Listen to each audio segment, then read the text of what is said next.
So thanks a lot, Director Militic and the colleagues from UNDP for the invitation and the Swedish cooperation. And it's a pleasure, as you say, to be here again. I was here in May for the fantastic conference that you organized in Ispasi, and was already a pleasure. And yes, it's also last time I managed to see the vibes of Belgrade, and it's really interesting how this is I would say is a living experiment when it comes to technology innovation and artificial intelligence, and what the future can actually, how the future can be shaped. So, as I said, I'm here to let's say to discuss with you. So it won't be just let's say one way, I hope, presentation. So please interrupt me anytime for questions. And as I will say that this is I mean, the title Masterclass is quite let's say engaging, but the idea is to really discuss some of the current and future developments of artificial intelligence, but also, as we will see, really to kind of demystify what is, let's say, artificial intelligence, because we are really in the middle of the digital transformation, and there is an epochal change. I mean, I just came from Brussels last night, and next week there will be hopefully the final dialogue. We will discuss a bit later on about the Artificial Intelligence Act. But also, I will show you, just yesterday, the OECD announced a change in the definition of AI. So, but in fact, what I will try to do in the next let's say, half an hour, and then, of course, we can discuss also, and please get ready for question, comments, criticism also, if there's something you don't like. Try to see exactly what is AI and why it matters for us and for society, and then what is coming up in the future, despite, as we all know, AI is not new, and we will see. So I've structured the presentation in 4 parts. So each time I finish a section, please feel free to interact, to ask questions. So exactly the basic concepts, how does AI work? I mean, I'm not an engineer, I'm not an expert on AI, but as it was mentioned, I'm directing this program AI for Government that has been awarded also the European Digital Skills Prize. I will mention in the second part of the presentation today, because we really need to have a multidisciplinary approach. We really need to put together, the technical expert and the expert in public administration, the designer, and also trying to see what is the consequence, positive or negative, of this technology use in society. The impact of AI, it will be one of the issues, because this, we all know there are many benefits, but also many limitations and challenges. And then, of course, everybody is talking about ChatGPT. So we cannot not mention, generative AI, and why this is actually different from the traditional artificial intelligence, and what are the potential impact for us, for society, and for citizens. So let's start with this exercise. I always try to put in a, even if I'm sure some of you already knows what is artificial intelligence, has been reading and studying, and some is actually doing maybe. But first of all, we have to ask ourselves where this comes from. And of course, it's not new. Already in 1950, the famous, let's say, Turing test was put forward by Alan Turing, and you may know that just a few weeks ago, in the same place where Alan Turing was experimenting AI back in the 50s, there was this summit that the UK wanted to have to discuss exactly the safety of artificial intelligence. That is the first question to address. The basic question at the time is how we can check if, a human and how we can differentiate between a human and a machine. And now basically we have the opposite. And each time we enter a website, we are asked if we are human. So it's kind of a basic question of thinking of machine that think. And this was the initial, let's say, provocation, I would say, that Alan Turing put forward. And then a few years later, exactly here we can see the fathers of artificial intelligence that were exactly trying to study how to make sure that if we make all the steps clear, a machine can do exactly what the human does.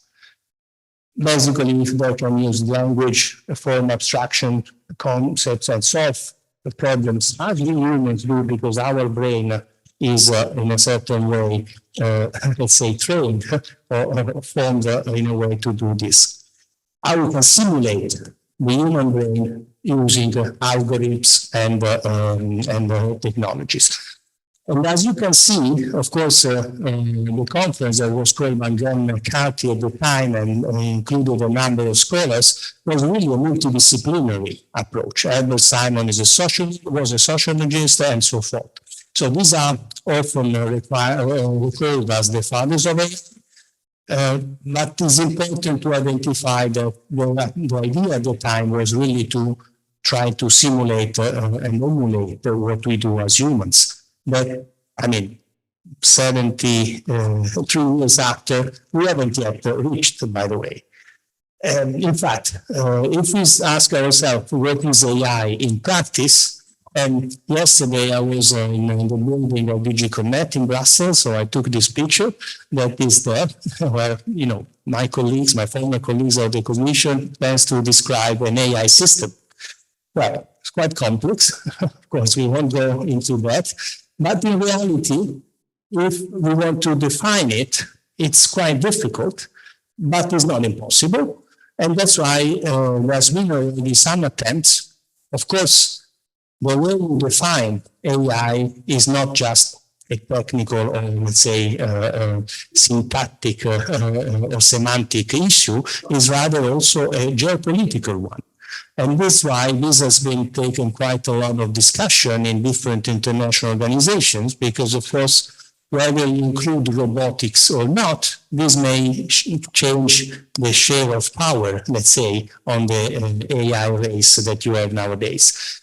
So this is the definition that was finally set up in 2019 by the OECD. So machine-based systems capable of influencing the environment by producing an output for a specific set of objectives. And basically, we have this issue of perception and the use of the models that are actually the important elements to address. So the perception, that's also why we won't go into that. There is a distinction between symbolic and non-symbolic AI. And then the actual use and adoption, formulating specific outcomes, simulating specific, let's say, results that then become somehow self-autonomous. So basically, this technology can also learn by their own behavior. Now, what I said before, just yesterday, led by Professor Stuart Russell, the team of experts, the group of experts of the OECD, also because of the emergence and explosion of generative AI, decided to change a bit of definition. This is very new, just last night. And of course, it's not because they were somehow late, but maybe it's because next week there is the trial for the AI Act. So this has also political implication. And clearly, because the AI Act is actually based on the definition of the OECD with some minor, let's say, addition. So more or less it's the same, but there is a more, let's say, specific emphasis on the fact that we have to look at the context and the environment and there could be explicit or implicit objective that infers how we generate the output. So it's more like trying to adapt to this moving target of the generative AI is showing us. And I would say, but don't quote me, also maybe to emphasize the fact that it's not so easy to regulate technologies, and technologies like AI and generative AI in particular. As you may know, and we will see this in the second part of the discussion today, there is a global debate about this. There is a geopolitical confrontation, and clearly among those that want to regulate the risk of this technology, and those that say, well, it's crazy, it's impossible to do it because this technology changes all the time. But as we will see later, we have to always remember what we are. I mean, the Commission, the EU is trying to regulate the use, the bad use of this technology rather than the technology itself, because then really would be impossible. Especially because this technology, as this is the other part of the changes, is actually autonomous and self-adaptive to their own behaviors, and based on the data they are trained with. And so it's not just enough, according to this new view or to this definition, that we say, okay, we will make AI ethical by design, because the design itself may be changed by the technology itself over time. So now,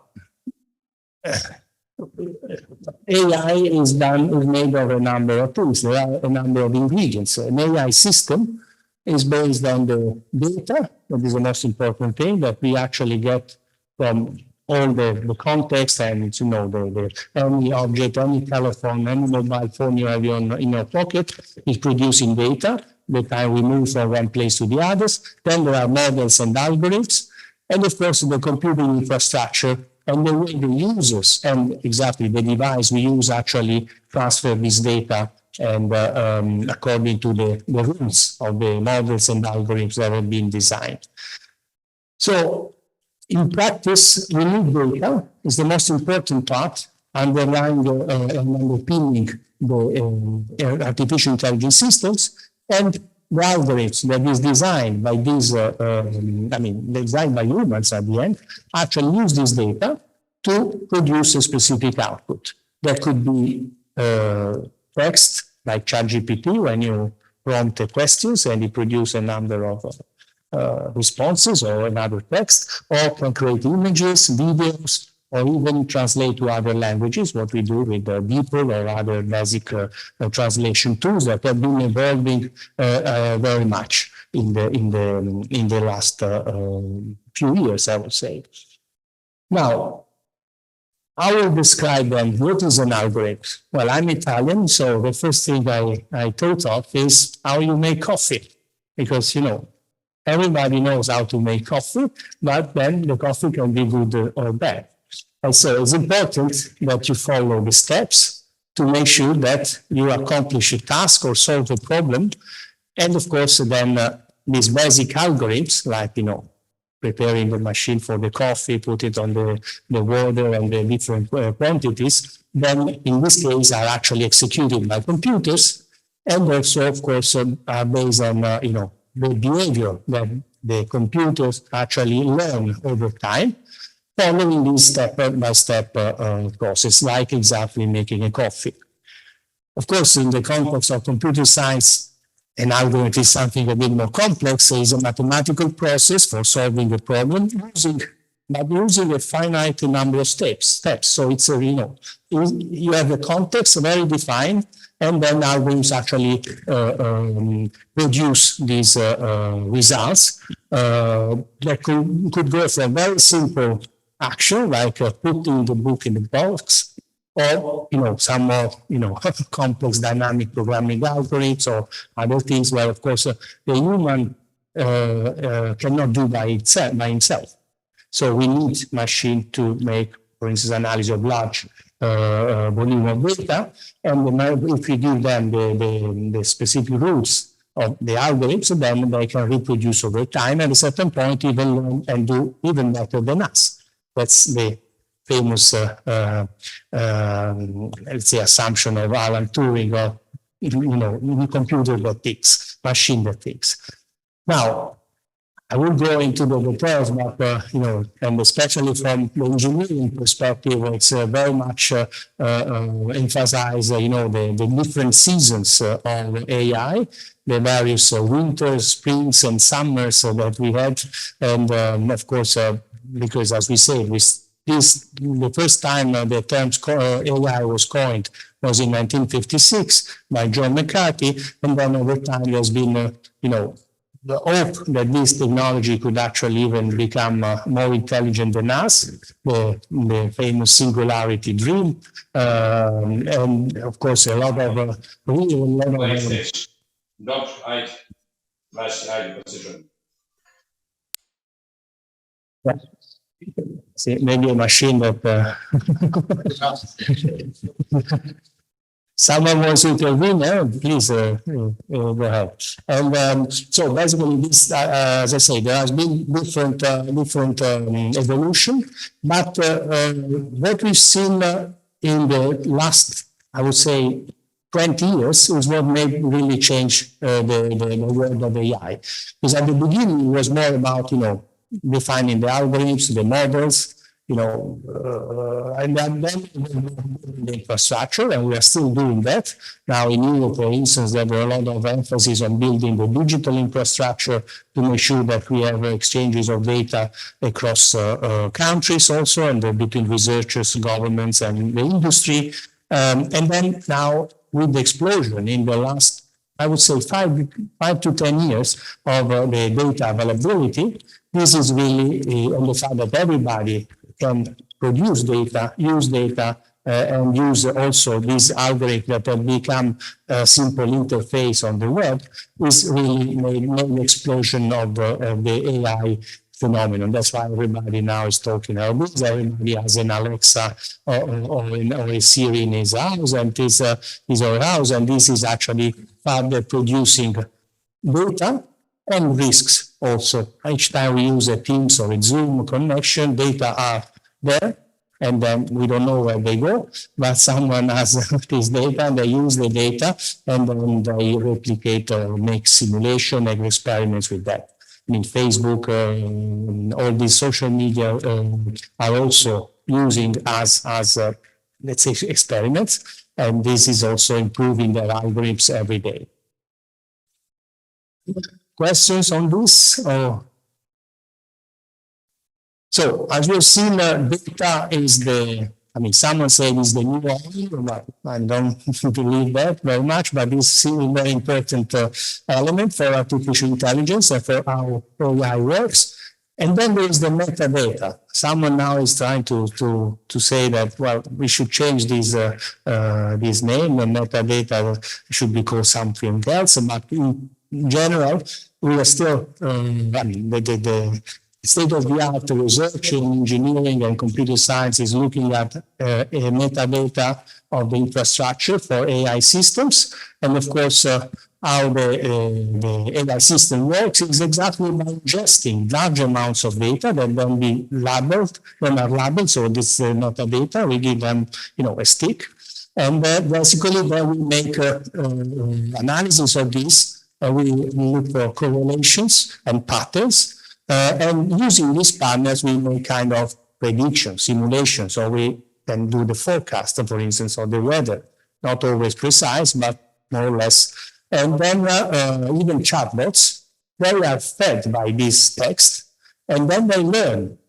I mean, not because they are intelligent, but because they have a lot of data, and so they reproduce these patterns, and then in this case, they even exchange directly with humans, and so they can even further improve their prediction, let's say, their simulation of something being more or less accurate. And we will see that in most of the cases, they are not accurate. Now, and here again, without entering too much in details, and remember, I'm not an engineer or a computer scientist, and so this comes also from the collective work of my network of experts and colleagues. But basically, if you want to also make a distinction between the classical programming and machine learning, that is one of the form of artificial intelligence, although often is, and too simplistically, I would say, made equivalent to AI, but AI is not just machine learning, but is rather something, the use of different set of technologies and methodologies, including machine learning and different evolutions, but it's not just that. But it's true that often, and in most cases, basically this is the starting point. So the difference between classical programming, where you have data, specific rules, the famous algorithms, how to make a coffee, for instance, or how to make a pasta, that you have the data, the systems, and the infrastructure and the use, and then you have a response, an answer. Now, with machine learning, basically, you have both the data and the answers that produce a model, and this model can produce more data and answers. And that's how, for instance, ChatGPT or any other, let's say, user interface system using machine learning basically is working. Of course, the engineer or computer science in the room can also intervene and make it even more clear. But I'm trying to simplify, of course. So we're not, in a data science class that I will ask my colleagues to be here. Now, a new let's say, development of machine learning is it's actually reinforcement learning. That is a subset of machine learning that actually allows the so-called agents, so the AI-driven systems, to actually learn through trial and error. And then they use feedback for each action. So basically, they are becoming somehow intelligent. I mean, not intelligent like us, or like most of us, but at least trying to replicate and learn from their mistakes, and providing some better experience for the user. Well, it is not by chance that they have started and they are further developed in the video game industry. So where you play, I'm not a gamer, but when you play a game online, you see that there are some basic, let's say, rules, but then the system actually changes according to also the way you interact with the video game, with the AI system that is there. Deep learning is a further advancement of this, and this is where we already see that, these technologies are actually changing quite a lot and making things interesting or worrying, depending on the point of view. But clearly, algorithms, exactly because they are becoming more sophisticated, they somehow learn from themselves, but also they have a huge availability of data. That's why now, and we won't enter into that, but there's a big debate about, copyrights, or, or what is the kind of, let's say, context where this data can get used. Because of course, in theory, and I mean, Google is actually taking data from all over the place. And so this means they have huge availability of data, and this data actually make sure it influence the user of the computer, and basically, even without the human interaction, the human, let's say, intervention, they can actually produce some outputs. So the difference between machine learning and deep learning is that you before have just some humans or for machine learning, you need the human intervention there anyway to classify the metadata we have seen before in order to then produce an output.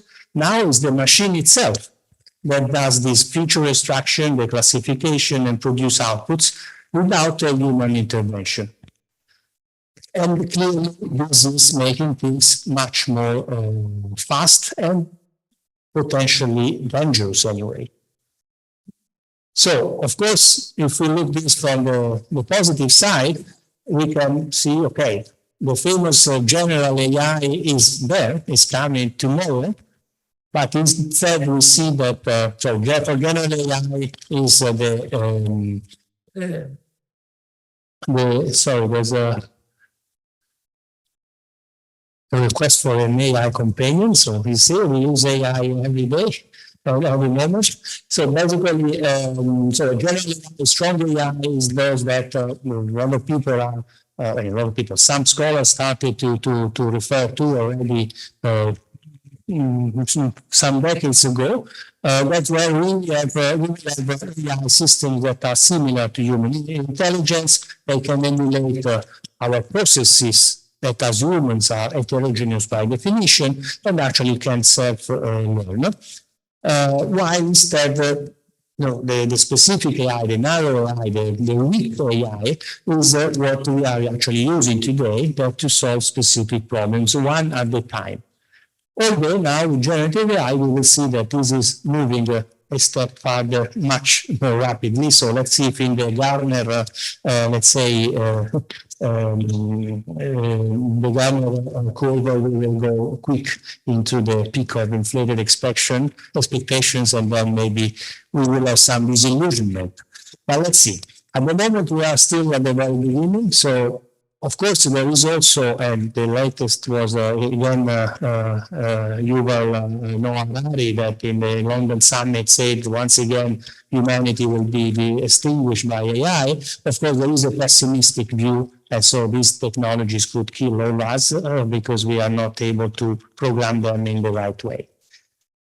But as it is today, although of course it's already changing our behaviors and our way of living, but we have a very specific use of technologies, very much, in some areas, very much advanced. I mean, speech recognition, image recognition, the use of NLP, translation, some in the gaming industry, etc., is very, very advanced and advancing very fast. There are specific areas where we can use, thanks to the AI system underpinning specific robotic processes, the possibility to perform tasks that as human we cannot use, we cannot do, or we don't want to do anymore.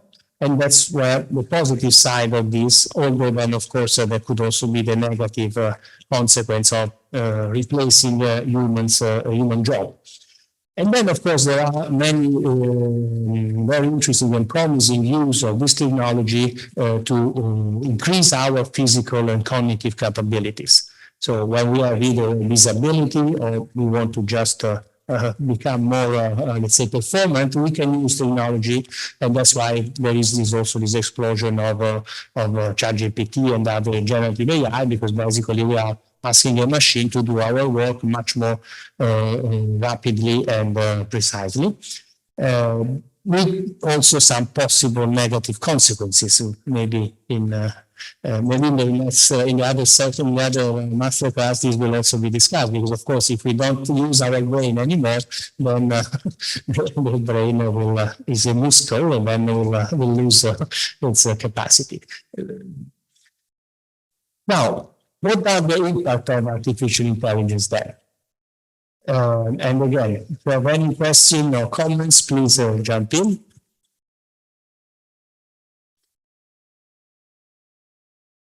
So again, let me refer to the OECD that made a few years ago, when I was still working in the European Commission and the Joint Research Center, we were cooperating quite a lot with them. I mean, AI, and this is also a debate at the moment quite hot, is considered, in theory at least, a GPT, a general purpose technology. Nothing to do with the chat GPT, that's a different acronym, but clearly the potential we all recognize, we can use this technology to really improve welfare and well-being of people. We can have an impact on all economic sector and respond to the key challenges of our society, and it is already used in many areas very positively, from healthcare to security. I mean, nobody can deny the positive impact of certain, or certain uses of these technologies. But on the other side, there are many potential threats for our societies. And indeed, there is a big debate also on the fact that we are making, the richer richer and the poorer poorer. And at the same time, we can really have a more disequal society. We have threats for our democratic systems and for the human rights.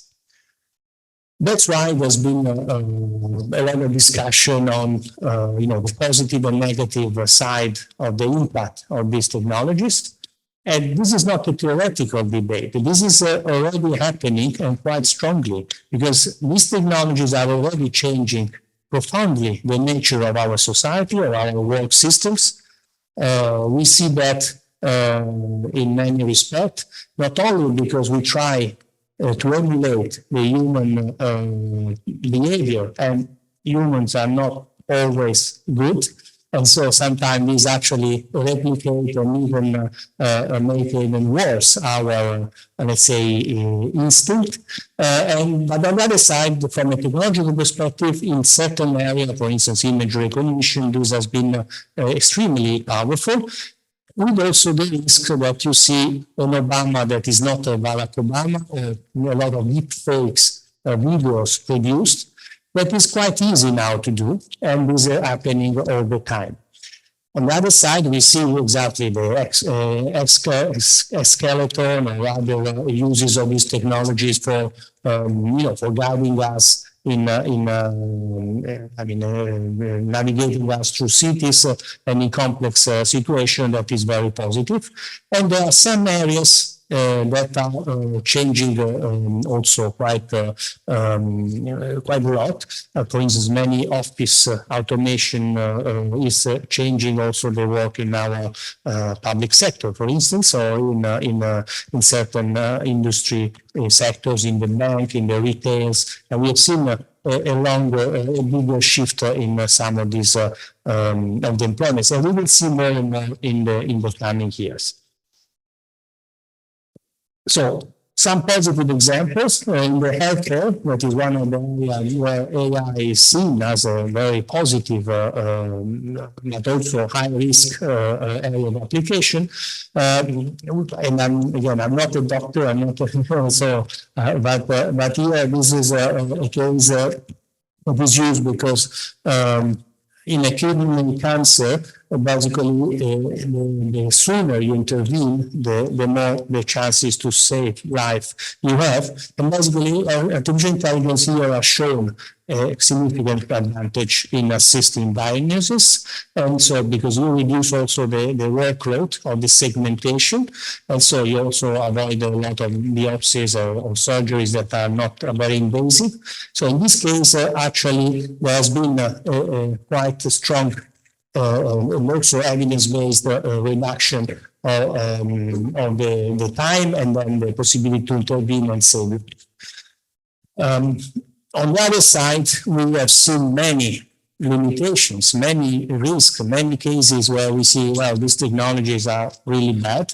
It started already a few years ago with a famous case in the US, the Compass case, when NGO ProPublica showed that actually the results of the analysis of potential recidivism of offenders, ex-offenders in the US was actually bringing had a lot of bias because it was based on data that was inevitably showing that black people of black color were having more probability to offend again rather than white men.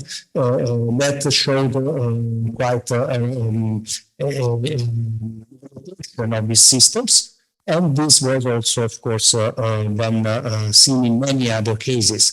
This became one of the first example and cases analyzed by many scholars to see how we can intervene or at least be aware of the discrimination that is somehow by default in these systems. if you use data of the past to basically predict the future. And we will be back on that again. The case of Amazon, that is also quite becoming now quite was illustrated that there is a discrimination against women they were actually recruiting their staff. And this again, because we know that the data of the past give us let's say, an impression of society that is not necessarily reflecting reality. So this was actually giving quite some negative consequence on the results. Other cases that are sometime on the news, but then the day after we forget. I mean, self-driving cars. There have been cases of people killed, not because the algorithm was wrong. There was also it's not just the famous trolley dilemma, no? Whether you give the instruction to the car in case you have, a baby with a mother on one side and an old person on the other side, what you would do, and then you give an instruction. So it's an ethical decision that the programmer put on the car. But in this case, what struck in this case was that the car, the AI system actually behaved differently from the instruction. So it took a kind of autonomous decision that was not foreseen. I mean, this apparently from the analysis of the case, and killed the person.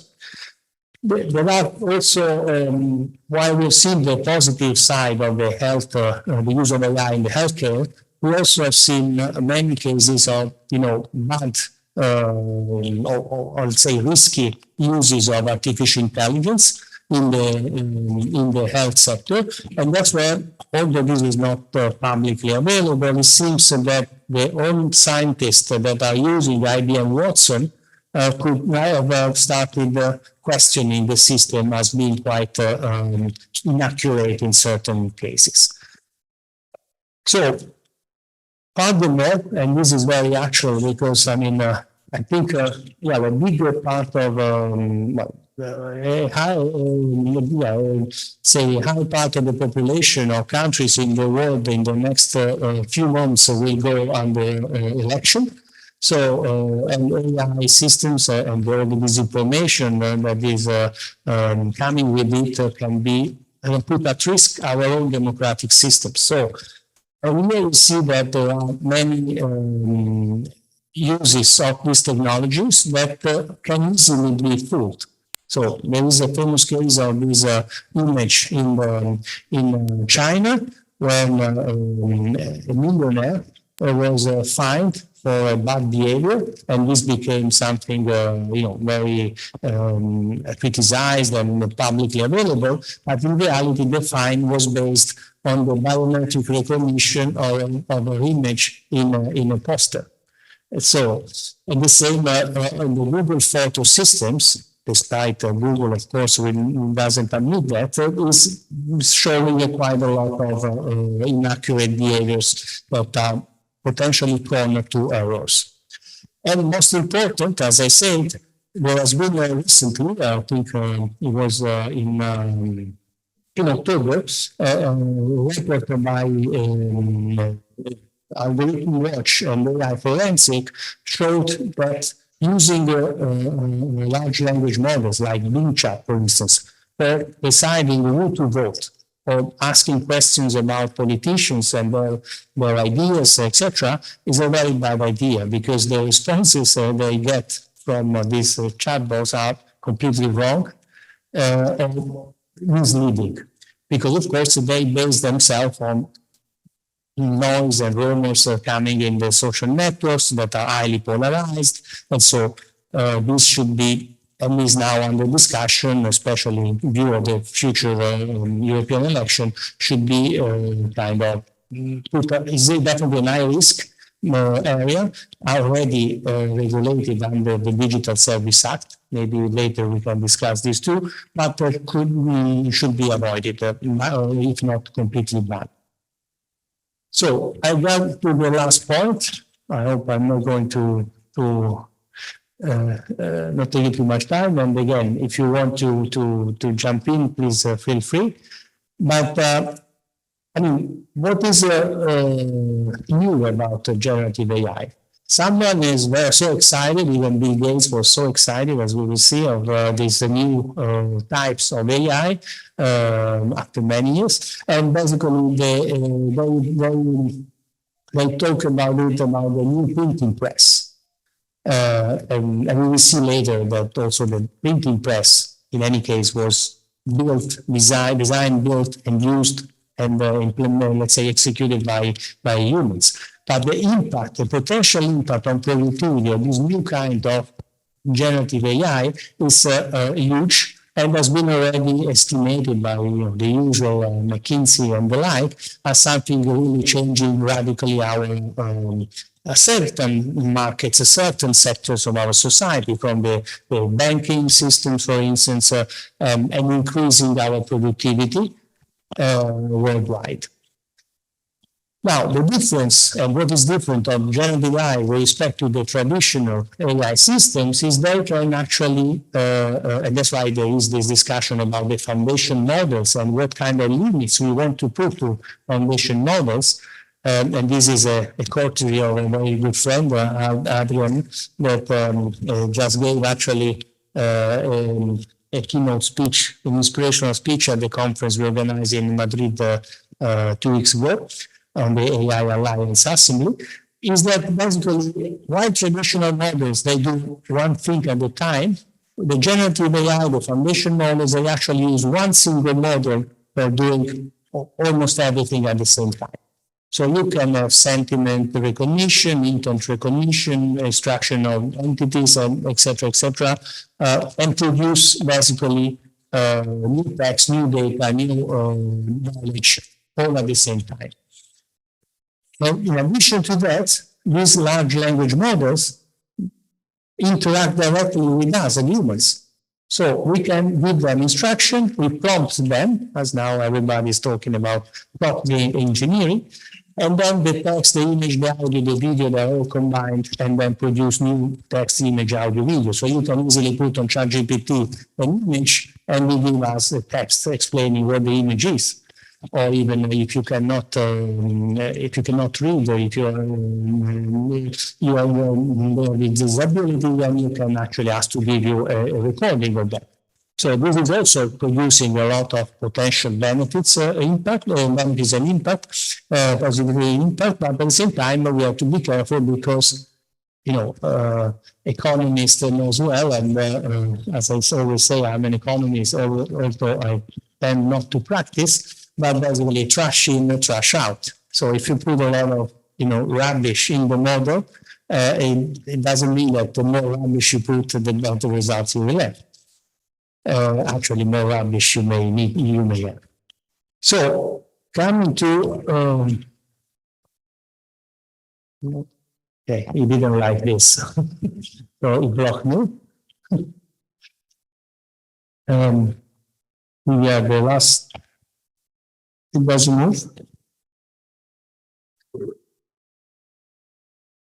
Okay. So a positive example, anyway, of the use of this technology is the case of Alex. Alex is, was now unfortunately go up because he was 2 years, he had for 2 years a chronic pain, was a child, and basically he met a lot of doctors and nobody could really realize what he had.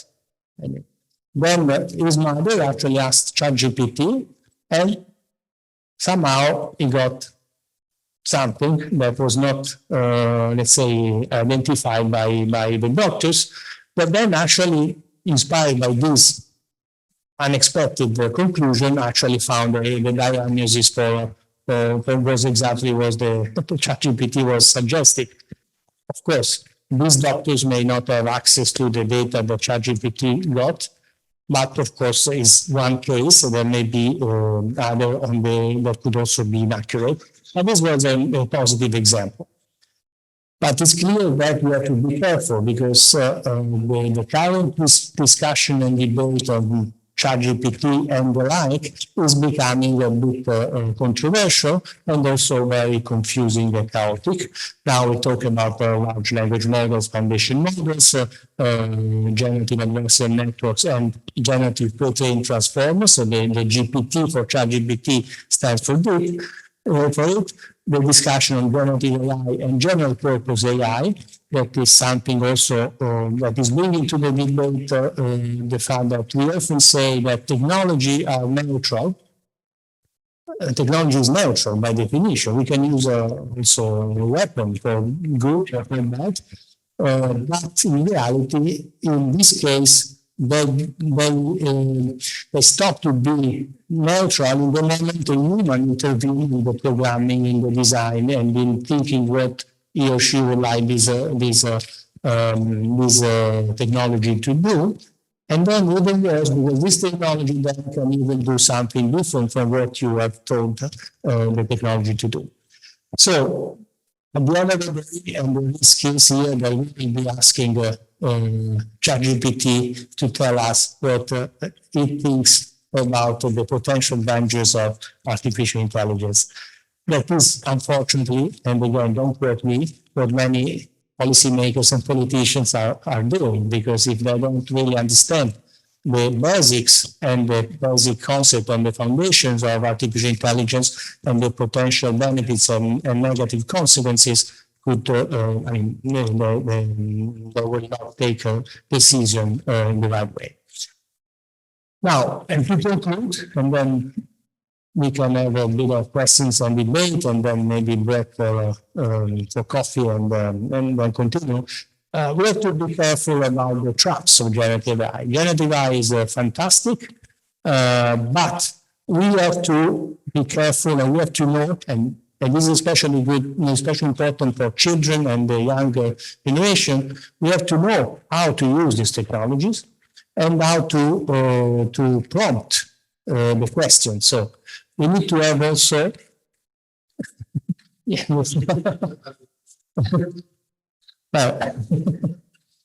Well, this is a perfect sign of the cyber.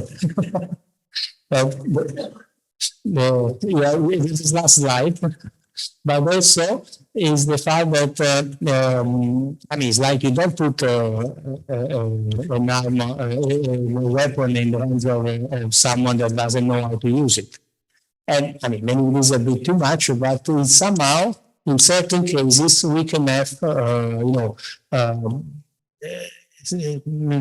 misleading, let's say, information and behavior by not being able to criticize, and let's say, very critical understanding of the responses of these systems, and also because, and this is also something that if you are, in statistics is the first rule of statistics, basically the fact that you have a correlation, even if it's very strong, and you have a lot of data and big patterns indicating you a specific direction, it doesn't mean that there is a causality relationship. So correlation is not causation, and basically this is what we see a lot in these systems, where we have what the experts call the hallucinations, no? So we see something that looks, the system tells me this cannot be wrong. And in reality, in most of the cases, is not accurate, let's say. And also because then we cannot question the data because there's lack of transparency. And we will see this again more, and specifically in the case of the public sector. There is what I found interesting, this autophagy problem. So we cannot distinguish between what is human and what is machine generated, and that's why now one of the first things that is being regulated is the fact that it should always be mentioned whether something comes from a machine or a human. That is not always the case, because then you can relate the part, but is absence also on specific translations or things like that. And also very important, and this is also, I mean, for countries like here or in this region of the world, but in many others, that we have most of this data of this system are either Americanized or I don't know if it exists, Chinesized, because data comes from America and China. And they are the largest producer and, let's say, users of this. And that's why, for instance, in Europe, there's now, given the huge language richness that we have, there is an effort on making sure that we can use any language. And these systems should be used in any language, and that's why there are. And again, in this event we organized 2 weeks ago in Madrid, there's been an announcement by Commissioner Breton, and many member states actually signed agreement with specific startups, European startups on AI that are investing a lot on this topic, and the need to have a language diversity to avoid discrimination. Because with language, you know, well, you have your cultural roots that comes also translated in that. So we have to be also careful, and we will see this later, of inclusive and including in the debate also the global south and all the regions of the world that are not now, unfortunately, very well represented in the debate. And this is recognized, but given the current governance systems at the international level, there must be something more explicit to make sure that we integrate these views. So I will stop here saying that we will do this again later, but we need to talk about AI loudly and deeply, and we will do a bit more later, more specifically focusing on the public sector and on the attempts that especially the European Union is doing. But of course, if there's any specific questions, otherwise I'm always saying with my other hat of inspiring futures, watch out what's next and get inspired. And so happy to further discuss and answer questions. So otherwise I invite for making break into coffee. I don't know, you tell me. But I don't know if there's questions or. No questions. Okay, right. To generate thinking about it. Thank you very much for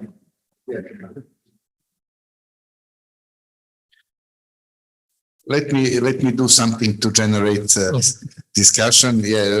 First of all, thank you for inspiring presentation. I'm very glad that you are here, but I would rather look for your opinion.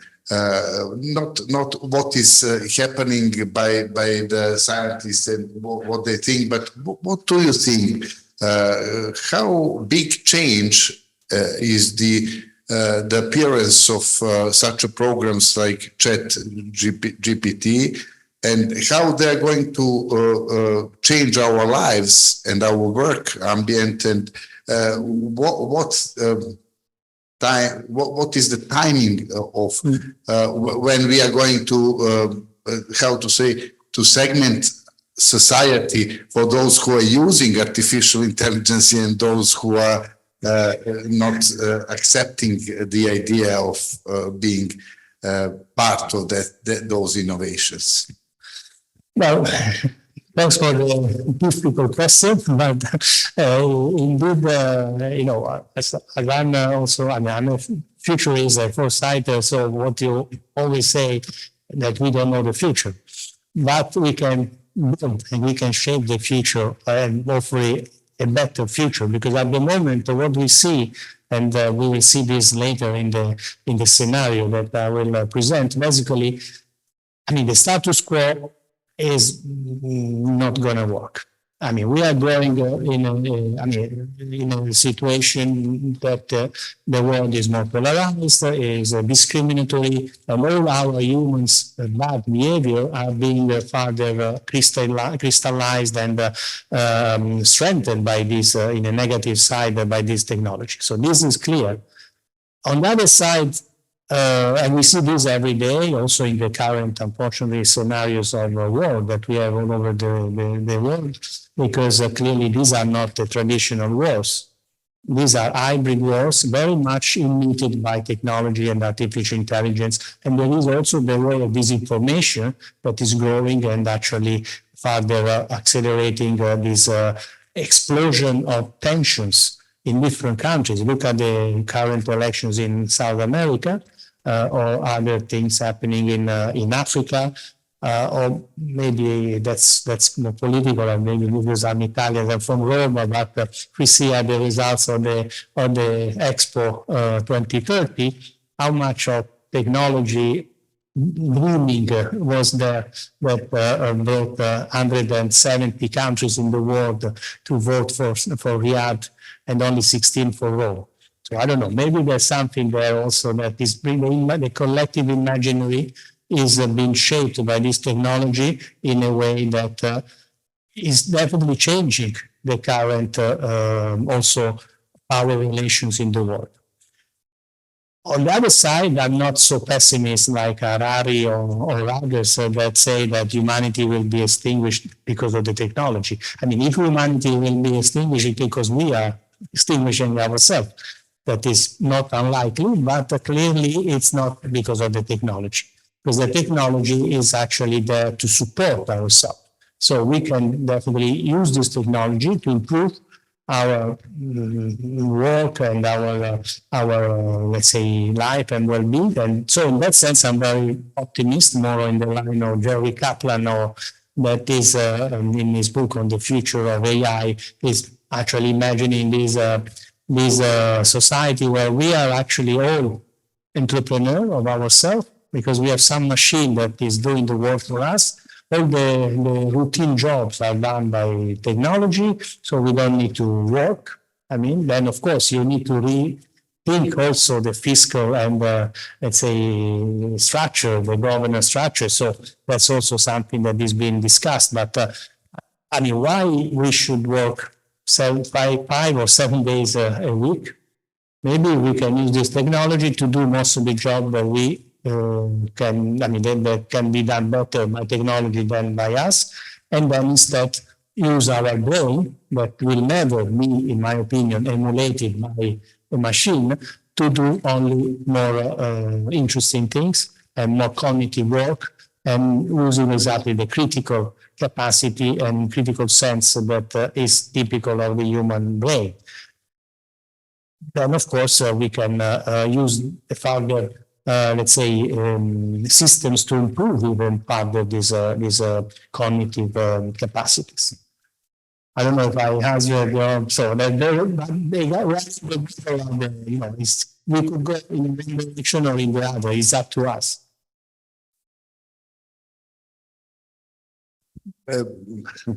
Is there anybody else?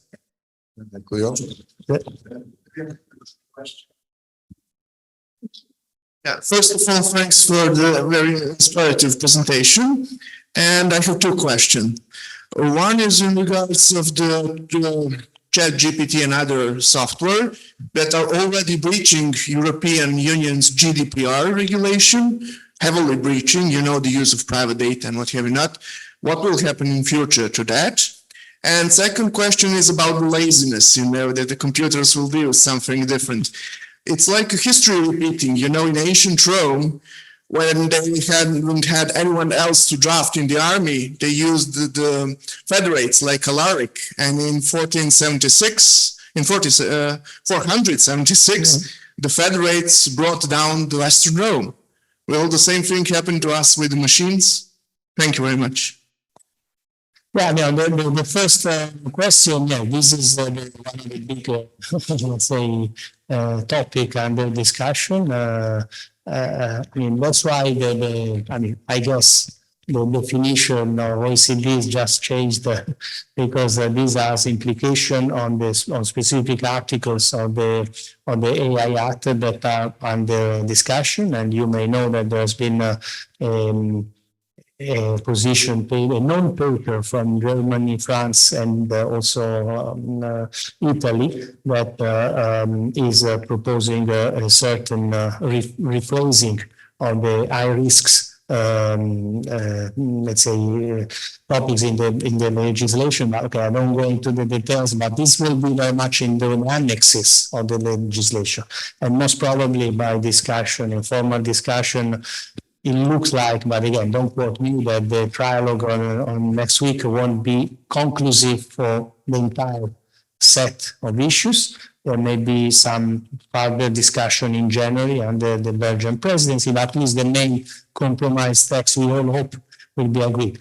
And this is one of the topics clearly under discussion, because with these foundation models, with this generative AI, you are, I mean, basically infringing the law.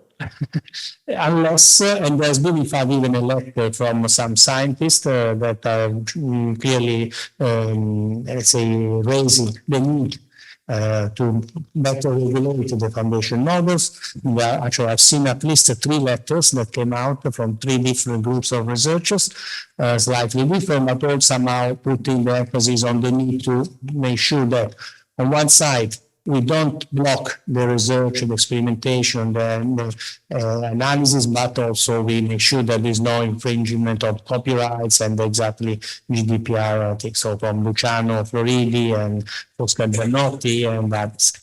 So on the second question, so I mean, this is a fact and we need to address it, but that's again is not only one regulation, and we will see this later, that is solving all the problem.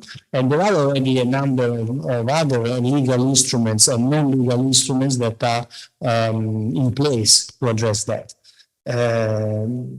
But I mean, the jury is still out in the sense that it depends, because the American approach is very much into let them work, and they know what they do. You know, they are the big tech, and they will not make anything wrong. But on the other side, there's worry by the policymakers that this won't be the case, and we have already seen that often is not the case. In the middle, there is, sorry, but it's a bit complicated, but to the point, because there is also, apart from the AI Act, there is the Digital Service Act that is already in force. And we then, now all the big, large online platforms, so the Twitter, X group, and the like are actually, and the Meta, they are actually already obliged by law to provide a report on how they are using the algorithms and to make sure that, and how they use the data. So they need to make sure that, first of all, they respect the laws that are already there, GDPR, etc. Look at ChatGPT was blocked in Italy because they were not respecting that. And at the same time, also be more transparent about the algorithms. And if by February, and now is in this period of transition, they won't have, or they will be the analysis and they won't be satisfactory, then they will be fined. And let's expect some fine, and because that's most probably happen.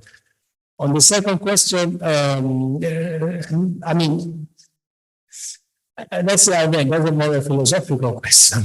So clearly there is a shift in powers in the world, and there is also technology is helping this. And this is more like whether we hope, and I believe that we, as we did already in the past, we managed to get a compromise and a consensus at the global level. That's why, despite it was done not very well, but the advisory board of the UN, Amandeep Gill, and created by Gutierrez and Amandeep Gill, is a sign to go in that direction. I don't know if you are aware, maybe we can discuss this later, but there was this, the creation of this group of experts, let's say an advisory body, that is exactly supposed to support the Secretary General of the UN in defining better rules for AI at the global level. and has been just established, and is co-chaired by Carmen Artigas, the Secretary of State of Spain. We were discussing with her recently exactly how this could be really implemented in the next couple of years, because we don't have much time. Because exactly, an empire like the Roman Empire could fall in 2 days, and that's what we have also. We have many risks of this, and maybe getting even a worse situation of what we have today. That is not a pleasant world for our children to live in. Thank you very much.